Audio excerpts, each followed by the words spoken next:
Pádraig Harrington is congratulated by Shane Lowry after chipping in on the 10th hole during the final round of the Turkish Airlines Open at the Regnum Karya Golf Spa Resort in Antalya.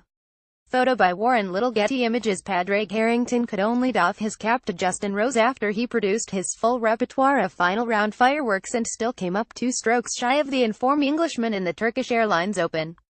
The Dubliner went into the final round 2 strokes adrift of compatriot Shane Lowry and Thailand's Kiradeke Phabaranrat at the sumptuous Regnum Karya Golf Spa Resort. Justin Rose is now just 134,839 points behind longtime leader Fleetwood with 2 events remaining. Photo by Richard Heathcote. Getty Images. But even though he chipped in for a birdie on the front 9-hole, the 60-yard wedge shot for a miraculous par at the 10th to remain in touch and eagled the 15th to grab a share of the lead, his 4-under par 67 was only good enough for solo 4th behind the fast-finishing Rose, as Harrington was rolling in an 18-footer for eagle at the 15th, where Lowry found a watery grave and eventually shot a disappointing 72 to finish 5 adrift in a tie for 8th. Rose was in the process of putting together a sensational finish to follow his comeback win in the WGC HSBC Champions a week earlier with another nail-biting victory. Having birdied the 15th, the 37-year-old former U.S. Open champion birdied the 16th and then made another birdie from 10 feet at the 18th for a 6-under 65 to overhaul playing partner Nicholas Colsaert 66 and clubhouse leader Dylan Fratelli 64 on 18 under par. "I'm very happy leaving," said Harrington, who needed to hole his approach at the par 4 18th to force a playoff but came up 15 feet short. "I know I didn't win the tournament, but you know, Justin clearly went ahead and won it. I didn't lose it. I made it quite exciting at times out there, but I was happy with what I saw in myself." Dropping. Harrington made just one costly mistake all day, 3-putting for bogey at the 11th, having spectacularly avoided dropping a shot at the long par 4 10th by holing out from 60 yards after finding water with a daring rescue wood from the pine trees. When he followed a 3-putt bogey at the 11th with a 2-putt birdie at the 12th, he was tied with Lowry on 14 under heading down the par 5 15th, and very much in the hunt.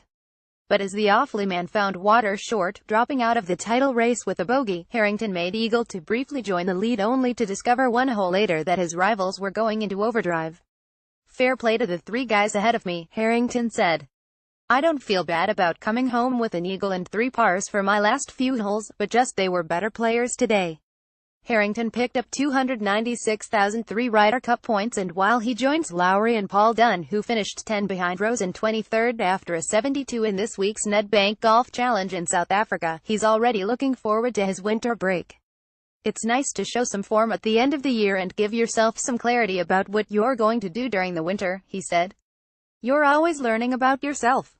This week was a good week for me." Denied on the greens, Lowry moved up to 49th in the race to Dubai and still has chances in South Africa and Dubai to end his 2-year victory drought.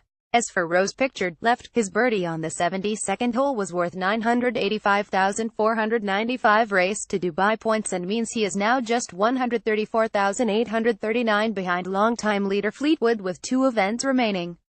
"This is incredibly sweet," beamed Rose, who remains 6th in the world. "It's like a bus you wait ages for 1 and then 2 turn up at once." Still planning to skip Sun City this week before returning in Dubai, Rose added, "I haven't been in a situation where I've rolled in many putts on the 18th green to win a tournament. And obviously the way things were unfolding on the course today, I knew that putt on 18 was critical, whether it be for a playoff or it be for the win. It was a very satisfying putt on 18 to make when I had to. I would have said it was a B- season a couple weeks ago," continued said. "Now I'm probably at an ominous with 1 putt at Augusta away from being an A+. This is the first time I've won back-to-back titles, and another first was having that brave person bringing me the trophy on that drone. It was a fun end to another very fun Sunday." Meanwhile, Waterford's Seamus Power finished well out of contention at the Shriners Open in Las Vegas yesterday, ending up tied 41st after a 1 over par 72 on the last day of the competition in TPC Summerlin. Indosport.